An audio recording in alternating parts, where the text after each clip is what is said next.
Welcome to the Better Sex Podcast. My name is Deborah Catt, and I am your shameless host. This is the show where we have unfiltered conversations about sex and relationships. Our goal is to support you in discovering the many ways to experience sex and relationship so you can figure out what works for you. I truly believe that a sexy world creates a happier and a safer world. If you want to do your part in creating a safe and sexy world, please hit like, subscribe, and leave a comment. Today, we're going to dive into the world of my guest, Ken Blackman, a former Apple software engineer turned international sex and intimacy educator and a relationship coach. Ken is in his 20th year helping couples co-create thriving, fulfilling life partnership and exquisite love lives. His work has been mentioned in Business Insider, Playboy, Tim Ferriss's 4-Hour series, and elsewhere. He's a regular featured contributor to the Good Man Project, Better Humans, and Sexography. Anyway. So welcome, Ken. I am so excited to have you here. I know Ken from many different places, but he has been a guest on my Better Sex podcast. And part of the reason that I invited him to be on the podcast was I was so impressed by his work around jealousy and his ebook around jealousy. And so we're going to start with jealousy, and who knows where we'll end up. So welcome, Ken. I'm so happy to have you here. Good to be here. I always love our conversations. They end up being so rich and varied. Thank you. So tell me about jealousy. When you start thinking about it, where do you go? Yeah, it's interesting when someone says they're jealous or their partner is jealous or they're struggling with jealousy. My first question to internally is, well, what kind of jealousy is it? Because that turns out to be kind of an umbrella term for a bunch of really complex and nuanced feelings that have different causes. And because they have different causes, they have different ways to be resolved. So just to kind of give you the overview, there's envious jealousy, there's insecure jealousy, and there's possessive jealousy. And each one has different causes, each one has different solutions, and there's a whole world to be discovered there. And can you talk a little bit more about each of those different kinds of jealousy? Yeah. So envious jealousy, first of all, it tends to come up when there's already problems in the relationship or you don't quite feel like you're getting what you want already. You're already feeling like, I'm already not getting what I want in this relationship or not enough of it. And so you're going to be super triggered whenever your partner goes out and has fun outside the relationship. Do you know what I mean? Like you start to get and not only envious of them, but envious of first of all, they're having fun that I want to be having, or someone else is getting their attention that I wish I was getting. There's already this issue that's being exacerbated by the fact that your partner is out, A, having fun, and B, having fun or giving their own attention to someone else. Yeah, I think of that for myself, when I don't feel full, when my cup doesn't feel full, when, as you said, his attention is going elsewhere. And it absolutely doesn't have to be to another person. It can be that, he's spending more time, as ridiculous as it sounds, with the cats. Yeah. The cats get to crawl up into his lap and get petted and loved on, and I'm like, I want that attention. So. Yeah, exactly. And there's a kind of a subset or a particular case of this, which is when the partner is saying, no, I don't want to do that with you, and no, I don't want you to do that with anyone else either. And so, for example, in the bedroom, for example, they're not there's problems in the bedroom where they're not having sex in the bedroom because one of them is angry and kind of has it on lockdown. And I certainly don't want you going out and doing that with anybody else either, right? And so there's a difference between something you genuinely don't enjoy and you don't like doing it, and you kind of don't care whether your partner does it with someone else. Like, if my wife has friends and they like to, I don't know, like Anna doesn't really do vision boards, but that's the example I always use. They like to create vision boards. I don't really like to create vision boards, but I don't care if she does that with someone else. Like, it doesn't matter. Mm-hmm. But when you have it on lockdown, like something you could be doing that is fun and enjoyable, and you're holding out on your partner, or like you're trying to somehow punish them because they're not giving you the thing that you want. And so both of you are suffering, you know? Mm-hmm. And so often what happens is you get jealous of the thing that you are holding out on them and on yourself too. And so, the thing to do in this situation when there's envious jealousy, always the thing that needs to happen is, how can we have our relationship get better? Because if I'm happy, if I'm fulfilled, if I'm getting everything I want, like our relationship is great, I have no unmet needs, like it's fantastic. I'm not going to be jealous about what my partner is doing elsewhere. Do you know what I mean? Like that helps me be less jealous. And so that is kind of where the attention needs to be when it's envious jealousy is, what can we do to make this relationship better? What's missing? How can we make it better? Yeah, that makes perfect sense. Again, when I'm feeling full and when my partner's feeling full, then there's a feeling of generosity. There's a feeling of like, oh yeah, of course.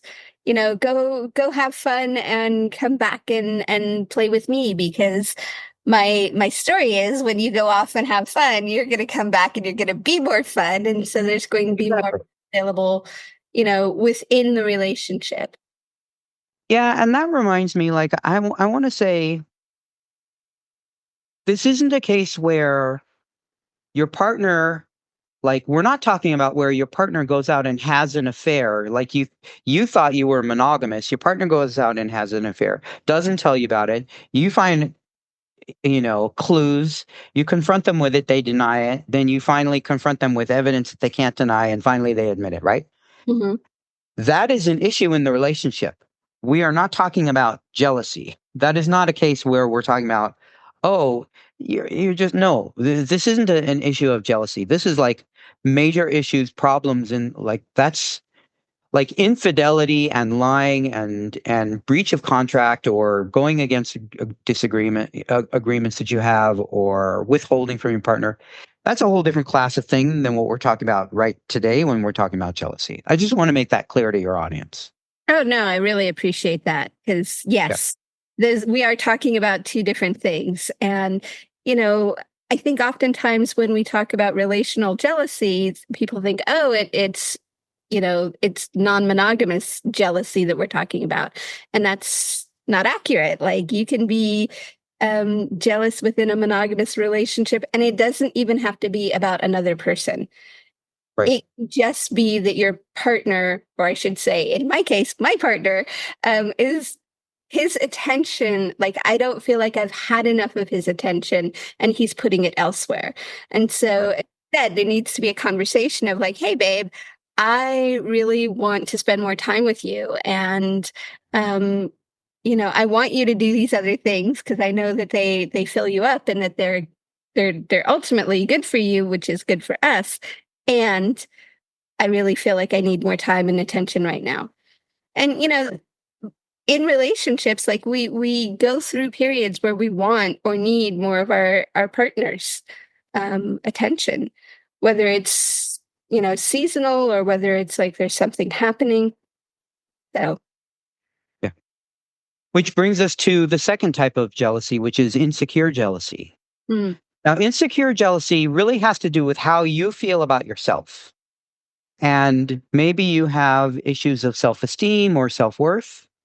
But in any case, what your partner is doing causes you to have panic or fear or anxiety around like fear of abandonment. Mm. If they go to have this fun, our relationship is threatened. And our relationship is threatened because I don't think I'm valuable. Like I'm convinced they're going to leave me anytime soon. That is a self-esteem issue. And so like the flip side of that, which is kind of this is going to tie into what you were just saying.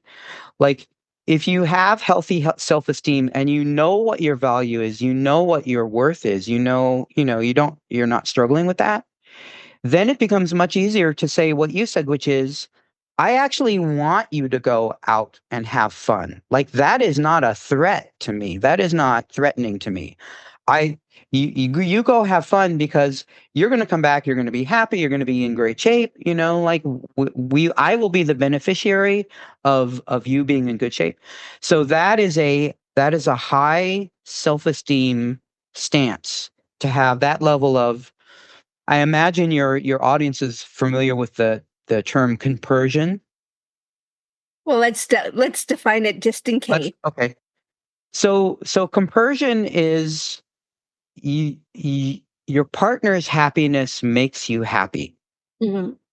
And like that is true in general. Like when your partner gets a success at work and they come home and they're thrilled and you're thrilled for them. Or something good happens to them and they're happy and you're happy that they're happy. That's kind of the general idea of compersion. Mhm.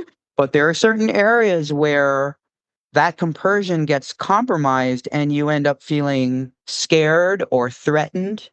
So if your partner has a good time with someone else and you worry whether you're actually like, I'm not sure what my value is here, or then so now we're talking about insecure jealousy, right? Insecure jealousy. And so um the cure here is actually to look inward and know what your value is.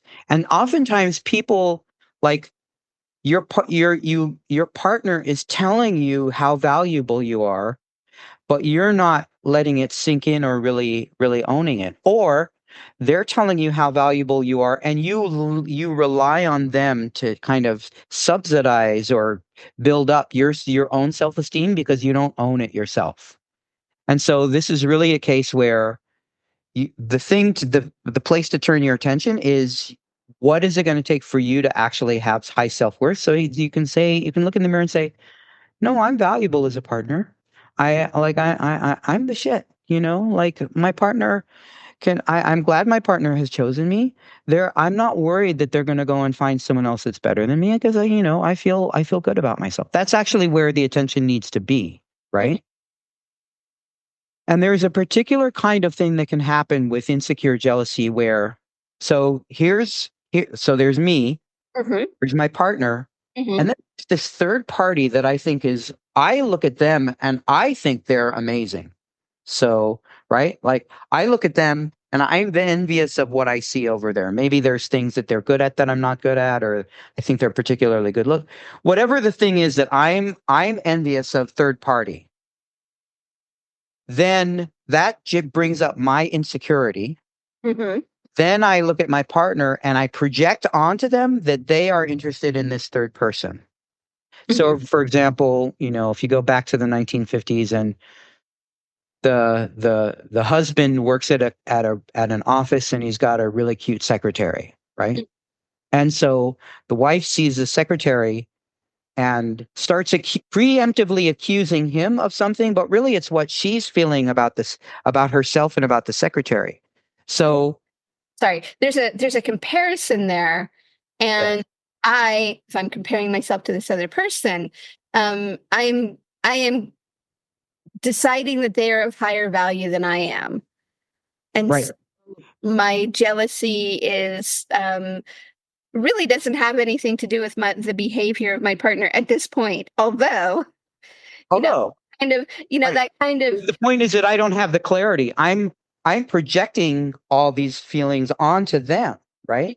So I would choose them over me. Mhm. I am sure you are behind my back choosing them over me. Mm. That kind of thing. Yeah. So insecure jealousy, right? So let me back up a little bit. So one way that you know that you have envious jealousy is that you're angry. Your partner goes out and has fun and you get angry. You're rageful. Something is being taken away from you. Your rights are being trampled. Something you're entitled to is being taken away from you, or they're squandering it outside the relationship and you're getting shortchanged. So anger, right? Mm-hmm.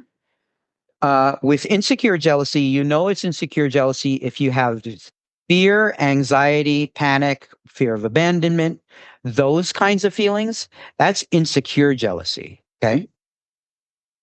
All right. Should I go on to the third kind? Yes, Or do please. you have questions? No, I think I'm good so far, but Great. let's bring in a third. Great. So then there is possessive jealousy. And this one's kind of the hardest.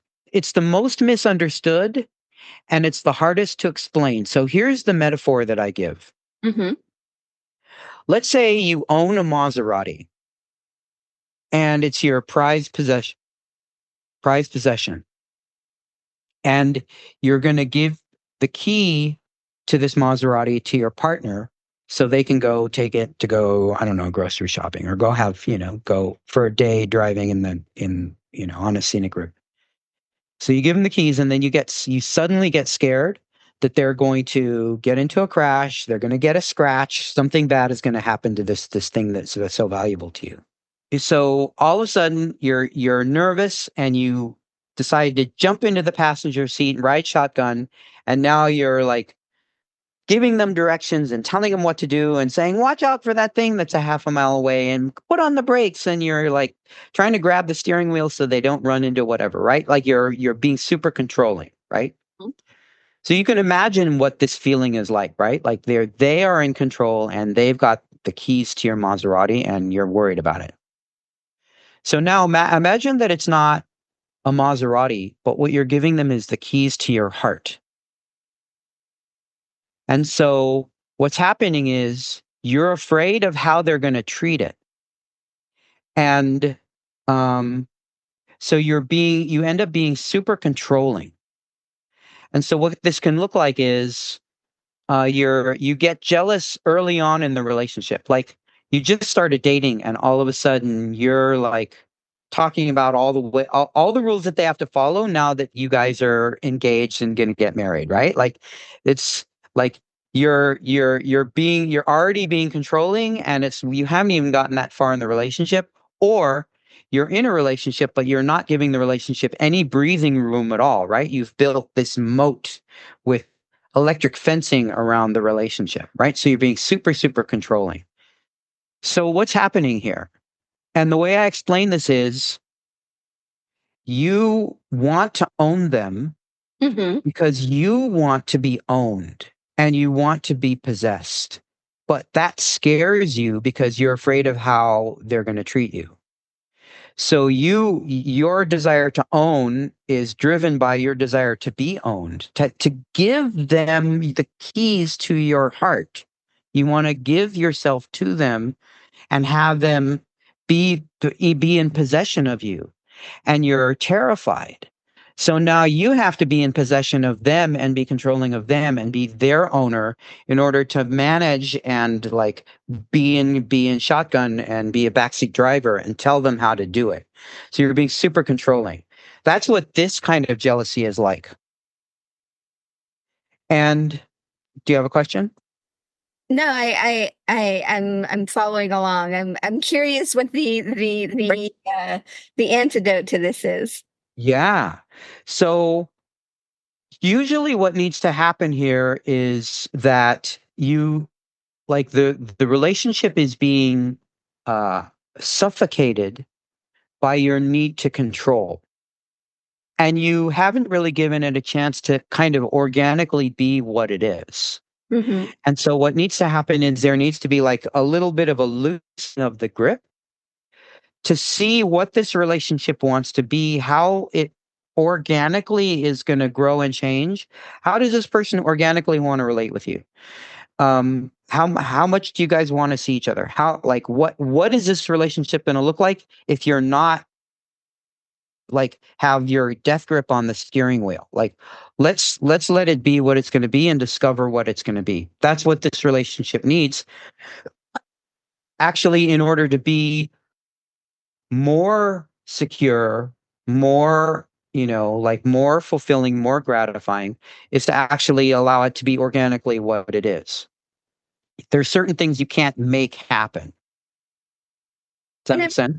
yeah, yeah. And I love what you're talking about is this idea of allowing, essentially allowing what's true between two people to develop versus like, Right. oh, you match enough of my preferences that we are going to be in a romantic relationship, whether that's actually what the feelings between us actually are. Right. Um, and I know for myself in my past dating lives, you know, as somebody who was interested in being sexual, my story in my growing up was all about like, well, that belongs in relationship. So, Mm. a beautiful, beautiful one night stand or weekend turned into a 3-year relationship because I couldn't allow the relationship to be what it really needed to be. I had this vision of how relationships happen and what's supposed to be in them. So, Exactly. Exactly. and I'm curious, like in your work, when you see jealousy, is there one version of these three that shows up more than the other? I mean, insecure jealousy, I'd say, is the most common. Mm-hmm. Envious jealousy, is probably the next most common. People think they're possessive, but often they're possessive. What it really is they're insecure. Mm. But possessive jealousy does happen. It's like they're taking it in the direction they think it needs to go, rather than co-creating with their partner what this actually wants to be. It's interesting when I think about these three different types of jealousy, and take it sort of out of, I, I can see where I find like my number one version of jealousy would be the envious jealousy. But I don't see it so much in my partnership. I see it out in the world where it's like, with my best friend, or it's like, a colleague who's got something really cool happening. And I'm like, I want to do that. I want to play. Um, so yeah, so I just find that's really interesting. And just again, would you be willing to go through the different antidotes again? Yeah. So there's envious jealousy, which is happening because you're angry, you're mad, you're getting ripped off. And the antidote is, how can we make the relationship better? Then there's insecure jealousy. And you know that that's what's happening because you have fear, anxiety, panic. You're afraid you're going to lose them. And the antidote there is to really take a look at your self worth and your self esteem. That's something that has to be done internally. The third is possessive jealousy, and the emotional tone for this one is like sadness, sorrow, heartbreak, anguish, those kinds of flavors of feeling. Hmm. Um, and usually it manifests as like being over controlling, or thinking too far ahead, or like planning or like being the dictator of how the relationship is going to go, rather than actually being in collaborative co-creation with your partner, and letting it blossom into what it wants to be. And the antidote there is to really just give it some breathing room. Yeah, and that kind of brings me to, we were talking a little bit before we turned on the recording, and you were talking about this new work that you're working on, and this idea of should I stay or should I go? What is this relationship? And I'm really intrigued by that idea. So I'm curious. I'm curious what you have to say. So this is something that kind of arose organically in my coaching, because there was this series of clients that I had over a couple years. Like I kept getting these clients who they've been together for a few years, they're happy, Yeah, there's some problems. But they've been together for a while and they're thinking about maybe, maybe we want to get married, or maybe are we life partners, or what's going on here? And Mhm. so often one of them will be like, you know what, you're my person. Like, I've chosen you. You're my partner. And the other one's like, I can't tell. I honestly can't tell. I don't know if the grass is greener somewhere else. I don't know if maybe one of us is going to want something different later. Like, if we're going to be life partners for the rest of our lives, like, is it going to go downhill? Like, I just don't know. But I'm equally afraid to leave. Like, I don't want to leave something that could be the best relationship that I've ever had if I leave, and then I never find someone like you. Do you know what I mean? Or, I can't tell if the issues that we have are like major red flag deal breakers, or if they're totally resolvable in the normal thing. Like, I can't get to my clear yes, and I can't get to my clear no, right? So that they're at a crossroads. And the other partner is like, hey, if we're not going to be committed to each other, maybe we should break up so that I can actually find my life partner and start, like, their lives are on hold. You're right. They have plans for how they want their life to unfold that are paused while they figure out if they're each other's, the one or not. And so the other partner's like, hey, I don't want to stay in limbo forever. Like, let's decide. I understand that you're indecisive. It's a little bit insulting, and a little bit, it certainly hurts my feelings, but I love you. And please make up your mind, or cut me loose so I can go find my person. So they're at this crossroads, Mhm. and I've worked with couples, and like, literally my job is to help them get to clarity. Some of the couples that I work with end up getting super clear. They have an amicable breakup. Like, yeah, let's bring this to a close right now, because I don't have the feelings that I really wish that I need to have in order to commit. Lots of couples have come to this place and worked out the stuff, gotten through all their resistance, and gotten to a place where it's like, oh no, you're my person. Like, this is the you're the person I want to be with for the rest of my life. So literally all I promise here is clarity and alignment, so that whether it's together or whether it's separately, you're going to move forward into a future that you're excited about and have no regrets. So I've done this now enough times that I'm designing a program for it. And the program is going to be called No Regrets. Like, we are going to get to a place where you can make a decision without that paralyzing fear that you're going to regret your decision one way or another. No, we're actually going to look at all the things and get you to a place of clarity. Like, oh, now I'm clear. We are both clear how we want to move forward.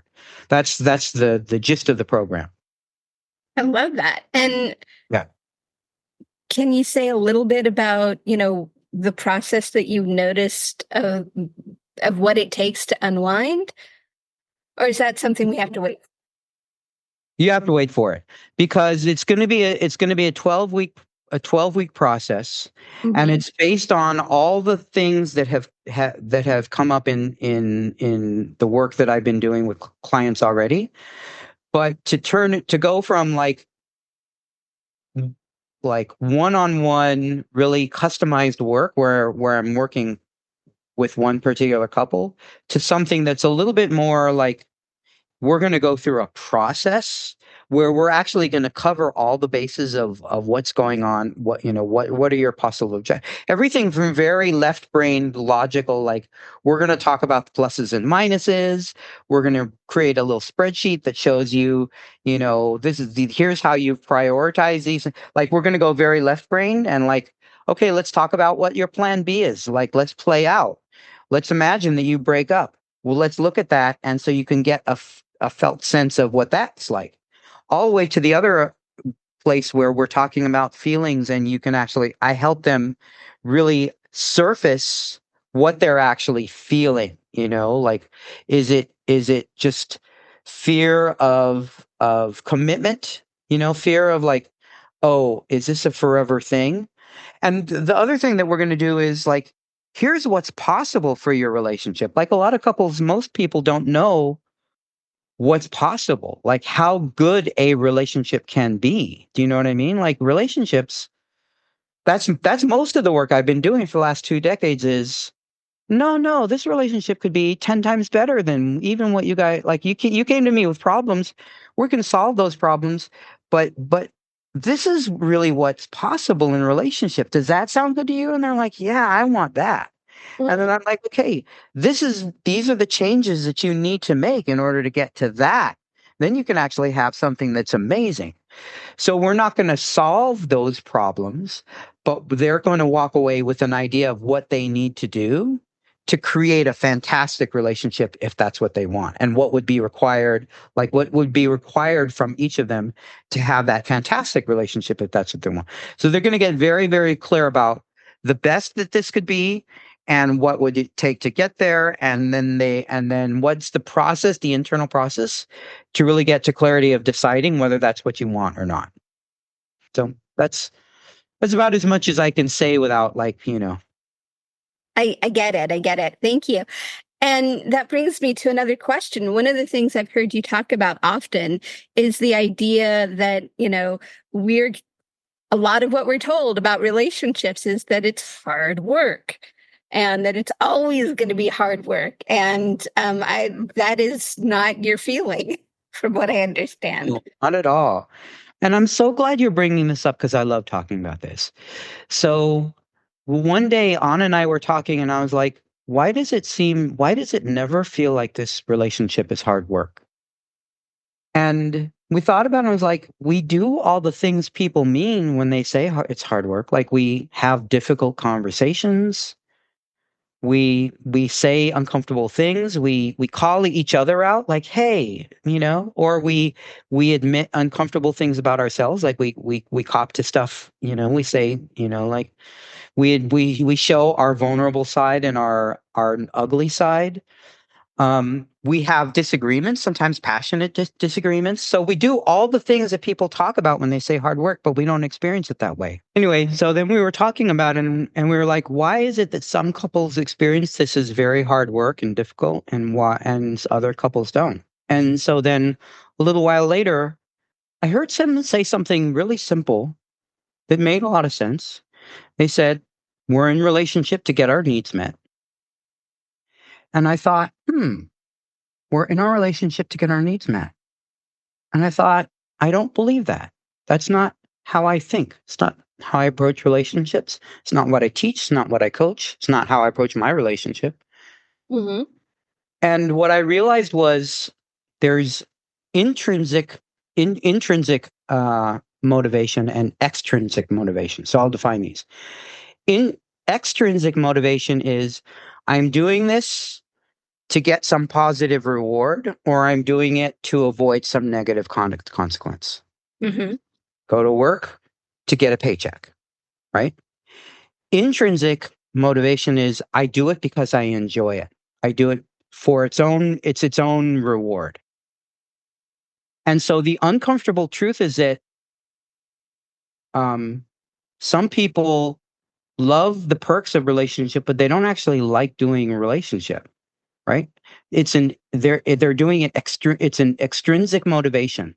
They do it, and that's what it means when you say, I'm doing it to get my needs met. I'm doing these things I don't like doing to get this payoff. That's so those that's extrinsic motivation, and that's what turns it into work, Hmm. right? So either relationship is a passion project, it's something you love doing, or it's something where you put up you go through the motions and you do the things you need to do to get the thing that you want, whether it's you know sex, or security, or praise, someone who will make you feel valuable, or whatever your quote unquote needs are that you're trying to get met, right? So these are two very different ways to experience relationship. And Hmm. I love Anna, like I love her to death. But I love doing relationship. Do you know what I mean? Like there's things that things that we argue about, or things I quote unquote like about her or don't like about her. But I put that in quotes because the truth is, underneath all that, I enjoy every single fucking minute of it. I love her, but I love the process of doing relationship. And so you can approach it that way and it becomes a completely different experience. There's nothing about this that's work. All of it is just my jam. You know what I mean? Yeah, I heard you say that, and I started getting really curious about my own relationship. And certainly, it's been long enough that there have been times when it's been both intrinsic and extrinsic, and certainly moments where there's been tolerating, and then there's been, just reveling in. And fortunately, the last few years have been, we have been reveling, and it's been this incredible curiosity of. Um, how can how good can it get, and That's a also good question to be asking. and and also this idea of like, well, what if we do it just a little bit differently, like what if, and so that's been kind of the game we've been playing, is sort of the what if, Mm, um I and love it. it's really shifted things around. And when I heard you talking about, like, because I think the older I get, and the more work I've done to, like, as you said, self-source and figure out what needs I can meet on my own, and what desires, I would say they're not needs so much as desires. Like, I desire to be held and cuddled, and do I need it? I mean, it certainly makes life better, but I think that's more in the desire category. But it just really struck me of like, oh, that is such a great distinction there. And I love the idea of really enjoying the process or the experience of relationship. Because I think, when it's thought of as that, like, it's when the problem solving, in quotes, becomes more fun, it becomes more interesting when it's like, this is the process of relationship versus, these being at odds with each other, or having every fight be the make or break of the relationship. Um, Or transactionality, mm, right? Which is I'm going to do these things for you so that you will do these things for me, or I'm going to hold out my love from you to punish you for the things that I've been wanting from you that you're not giving for me, or like all these ways in which it becomes just a very transactional thing, rather than two people who fundamentally love each other, fundamentally want each other to be happy, fundamentally like have each other's backs, and like it's a very different experience when you're giving to get. Now, mind you, like this was me for my young adult life, when it was like I was trying to figure out what I needed to. I had nice guy syndrome. mhm. So I was generous, manipulatively trying to create covert contracts where then they would give me what I wanted. That doesn't work very well. I will tell you, it's not very effective. But you can get into a relationship where you think of your love and all the things that you have to offer as commodities to bestow or withhold, at to figure out what your exchange rate is for what it is that you want to be getting from your partner. And it's just it's a different flavor. I'll just say that it's a very different flavor of relationship than what I want to have with my partner. Absolutely. And as you're saying that, I'm realizing, or I'm thinking that, like, one of the things that people socialized as women, often the story we get around sex is it is a commodity. It is Right. to be traded. It is to be held back when we're not getting our way. It's, to be bestowed as a reward, when our partner has, the thing that popped in my head was been a good boy, which is just, Mhm. it's such an unfortunate um way to think of it, because sex is such a beautiful part of life in general, and can really be a really bonding and wonderful experience in relationship. And one of the things I'd love you to talk about, if you would be so kind, is somatic pleasure. Um, Yeah. Versus direct pleasure. Yeah. Um, this is a perfect tie-in, right? Because there are a lot of kind of man, woman, or masculine, feminine dichotomies that I've kind of thrown out the window. Like most of it doesn't, like, it may be true, it may not be true. It doesn't matter if it's true or not. Like, if it's just like, it's not how how I understand relationships, right? mhm, I do mostly work with this hetero, couples who are heteronormative in some ways and not in other ways. And it's not an issue, right? But there is a pattern that I've noticed. And so I'm going to go against what I normally do and make this generalization that it just seems to fit, which is that, um, for reasons I'll explain in a minute, I'll make the statement first, and then I'll say why I think this is true. So it seems to me that men tend to have easy access to somatic pleasure, bodily pleasure, direct pleasure. mhm, And what we as men hunger for, the missing ingredient, this thing that we're hunger for, is empathetic pleasure, which is co-experiencing with another human being, like my partner's pleasure, being pleasured by my partner's pleasure, right? And from what I've heard from women and what they, from the work that I've done with them, and I'm always willing to be wrong when I make any kind of statement about how women are, right? Like I'm willing to throw it out.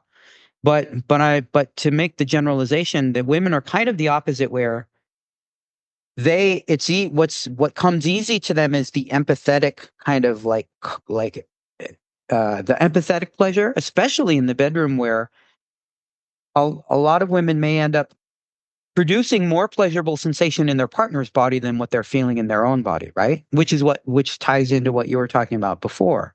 mhm, And what they hunger for, what they get shortchanged on in that situation, is the direct bodily pleasure. And so when I set things up where he is learning how to pleasure her by the standards of her own body, what actually feels good to her body, where mhm, she's getting the direct pleasure, he's having an opportunity to get this separate nutrient, separate from his genitals, this separate nutrient of enjoying her pleasure, like the empathetic pleasure. All of a sudden, he's getting something he didn't realize that he was hungry for, and she's getting something she didn't think she would ever have access to. And so all of a sudden things are working. Like, that's often the single solution to so many issues with heterosexual couples is the sex they're having is so much better for him than it is for her. All we have to do is balance that out, and then all of a sudden he's getting the thing that he actually wanted the whole time, and so is she. So yeah. And if you want, I can explain, I can give some like background as to how I came to. too, because I was really fascinated the first time I heard you say this. Yeah. So here's one example that I give, and you've heard me talk about this before, but we can talk about how when someone turns to technology as kind of a substitute or a stand-in for a partner. So men tend to spend money on porn. Women tend to spend money on a vibrator. It, men if men spend money on toys, it's like they'll get, they have this doll that you can get. And so in the sex industry, it's interesting because they say women buy toys that stimulate, like a vibrator. Men buy toys that simulate, like a person. Hmm. Or men spend money on a sex worker. So let's talk about what we can learn from this difference. So what does it mean? What's the commonality between porn, dolls, a sex worker, these things? Well, what men are hungry for is another person to co-experience this with, right? So if it was just my machinery is not that hard to operate. Oh my God. Like if it was just about the orgasm, I could do that myself. I wouldn't need a partner. And so often, like that's an option that's available to me all the time. But what's missing is another person to experience it with. So men will, and women too, like women, certainly women watch porn. Absolutely women watch porn. But for men in particular, because they're the big spenders when it comes to the porn industry. Like the money is coming from the men. And so what they're doing is they would even watch other people have an experience and get the pleasure from watching them have this experience. So this is what I'm talking about with the empathetic enjoyment being the missing in the nutrient that they're hungry for. Mm-hmm. And that's what makes the direct pleasure actually like spark. And women are the opposite. Like women don't have a problem getting a partner. If a partner that was always is needed, they can manifest a partner pretty easily. But what gets shortchanged is the direct somatic pleasure. Like, is this person? There's this study. I love this study. So the orgasm gap, right? I'm jumping around a little bit, but this is worth it. The orgasm gap. So how the the percentage of women, or let's say clitoris havers in this case, Okay. who who had an orgasm in their last sexual encounter Mm-hmm. versus the number of penis havers who had an orgasm in their last encounter, right? Mm-hmm. And if for years and years and years and years and years, it's been very clear that there's a huge gap. Men have way more orgasms than women do. Mm-hmm. Um, but then they broke it down by um, orientation. So straight men have the most. Then gay and bi men. Then lesbian women. Mm-hmm. Then there's a huge drop off of 20 percentile. Then there's bi and lesbian, I mean bi and straight women. So what we're seeing is there's this huge gap. This orgasm gap is between women who have sex with men are the ones who are getting shortchanged here, right? Mm-hmm. And so this study, what this study was looking at was what are um, the factors that would have women want to have sex more often, and it was basically two things: that they're not going to get slut shamed, and that the sex is actually going to be good. It's going to be somatically pleasurable for them. So obviously the physical pleasure, the biggest change that I can make, with a couple is whether her sex is for him, something like you said before, something that is a bargaining chip that she gives to him or takes away from him, to make the switch from that whole model to the sex is for her. It's for her pleasure. It's actually her pussy is strictly and only for her own pleasure. And he will derive whatever pleasure there is to be had from her being fully in her own pleasure. For cis hetero couples, that's usually the single biggest change I can make for them.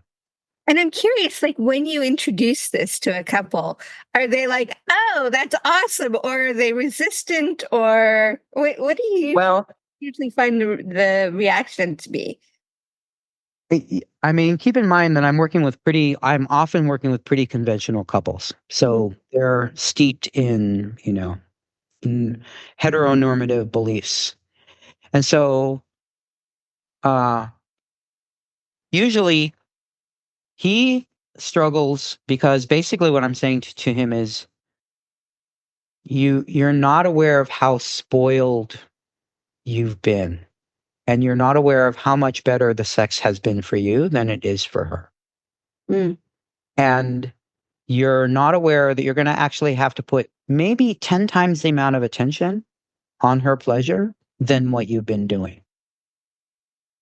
But I can tell you that once you do that, it's going to be so worth it because of being connected with a woman who's actually having that much pleasure, who's actually enjoying it for real, not maybe, I don't know, the show that she's been, putting on, like maybe she's been exaggerating a little bit, So it's a sting to his ego, but hopefully I can get him interested enough that he once he's actually pleasuring her and he realizes how much nutrient there is for him in that, all of a sudden he's super interested in, like, he wants to learn everything he can about what feels good to her.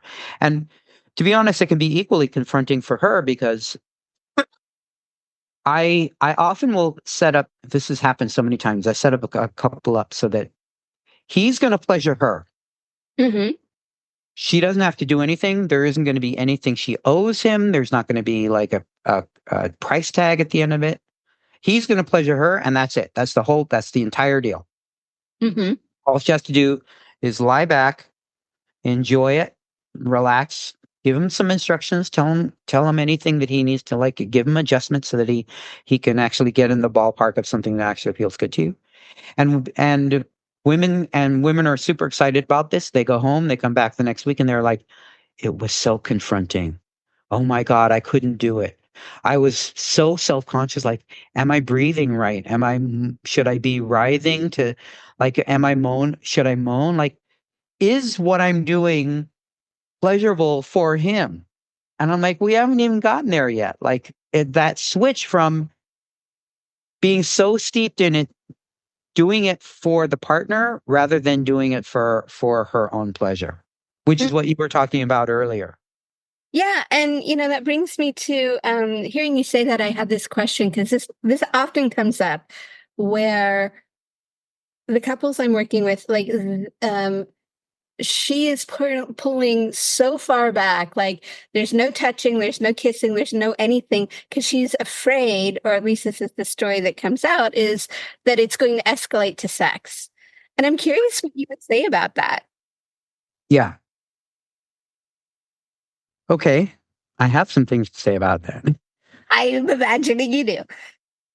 So another thing that can happen is that, I mean, mind you, they wouldn't be together if he weren't attentive. He knows how to be attentive. He absolutely knows how to be attentive. But it can happen pretty often that his capacity to be attentive flies out the window as soon as his penis is involved. Mm-hmm. So what happens is he's attentive, attentive, attentive, attentive, attentive, attentive, attentive, until it starts feeling really good to him. And then he's flooded and all he can think about is his own pleasure. He just gets overwhelmed with his own pleasure. And his capacity to have his attention on her flies out the window. Mm-hmm. And so what I say is, there's a couple things I say. First of all, it would be good for him to learn how to stay connected to her experience in the same way he already knows how to do it. He already knows how to do this. He needs to learn how to do this while they're having penetrative intercourse. He needs to learn how to do this while he also is in the throes of his own pleasure. He needs to actually not take his attention, like not turn his attention off of her and go inward, because then all he's doing is kind of masturbating on her, right? Mm-hmm. So that's the first thing. The second thing is, um, like, her pussy is only to be used for things that feel good to her pussy. There is, like, I made this rule with my wife when we got together, is we are only going to do things that feel good to your body. I don't care what that means. If something isn't feeling good to you, we stop. And I meant it. I was like, and I say this to couples, like, I don't care if he's 10 strokes away from climaxing. If it doesn't feel good to you, you stop.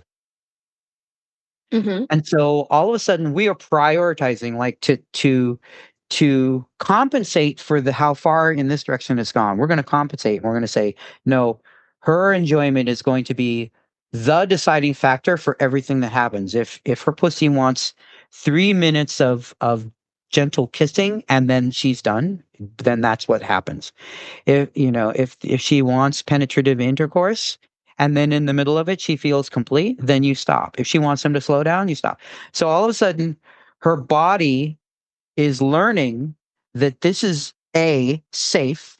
There isn't going to be any escalation beyond what's good to her ever, ever, ever, ever. It's safe. It's safe for her her pleasure body to start to come out. Mm-hmm. And oh, this feels good. It's pretty consistent that this being in bed and being naked and having genital contact is a pleasurable experience. All of a sudden she wants a lot of it. She wants a lot of that. Like her it becomes pleasurable, so pleasurable to her that her capacity to experience enjoyment and be in that situation grows and expands, and all of a sudden he's getting everything he wanted all along. Does that make sense? It does. It does. And as you're saying that, it goes back to that confrontational piece where it's like, you know, all of those thoughts. I mean, I'm just listening to you and all those thoughts are coming up of like, well, what if it, what if I don't look good? What about his pleasure? Like, I mean, just listening, I'm spitting out. So, I just want to Yeah. say this is not, this is a not an easy process, but Mm. um, you know, it's one of those ways that it can get that much better, right? Yes. That's the thing that I have to say to both of them is the reason you're doing this is because the sex you could be having is so much better than the sex you're having. Like it's going to doing this is going to be worth it to you because then you're having connected sex where you're co-experiencing together. Do you know? Oh, I'll give your readers a little heads up of something that's coming down the pike. Is I'm writing an article. I'm writing not an article. I'm writing a book actually on simultaneous orgasm. And the gist of the book is going to be how do you not how do you like control your body to how do you manage your body or control your body or any of those. It's none of that. It's how do two people get into sync with each other to such a degree and have such a shared experience, and they're so synced up and they're co-experiencing each other to such a degree that they rise and fall together. It's just organically it is a the arc of it happens organically because that's how connected to each other they are. That's my way of having simultaneous orgasm, and I think there's no uh like bodily control or anything. No, we're just having this having it happens at the same time because we're having the same experience together. So Well, that is certainly something to look forward to, and I look forward to talking to you more about that. So, I just want to, in a minute, I'm going to ask you, like, if there's one thing, I know we've talked about so much great stuff, but if there's one thing that you want people to get out of our conversation, what might that be? But I just want to take a moment and let people know how they can support the Better Sex podcast. Because, sex is a complex subject and it can really, as we're talking about, make or break a relationship. And unfortunately, most of us don't grow up in environments where talking about sex is welcome. And that's why I offer the Sexual Mastery Breakthrough Session. It's a personalized one on one experience so that you can have more satisfying sex life. Because let's face it, a podcast, even as good as this one, is not enough. You need to have practice and you need to have tools and support. And so you can learn more about this in the show notes. Because let's face it, life is too short for bad sex. And now that I've given you a moment to think about it, what do you want people to walk away from our conversation with? I'd love for them to give some thought to this kind of novel idea I put out that men have easy access to direct pleasure and hunger for empathetic pleasure. And women have easy access to empathetic pleasure and get shortchanged. And what actually is the next place of nourishment for them is direct bodily pleasure. Love that. And of course, it brings up so many more questions, but I am going to pause here and say thank you so much, Ken. I'm looking forward to your upcoming course and to your book. And where do people find you? Yeah, you can find me at kenblackman.com, or I'm going to also give you a link to my blog, so you can read more of. Actually, I have a lot of material on all the stuff we talked about today on my blog, so you can go into more detail there. Beautiful. So please check out the show notes and kenblackman.com.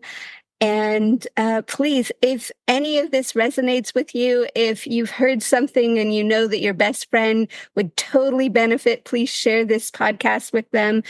And again, like, subscribe, leave a comment. It helps us get really good information out into the world. And thank you so much for listening.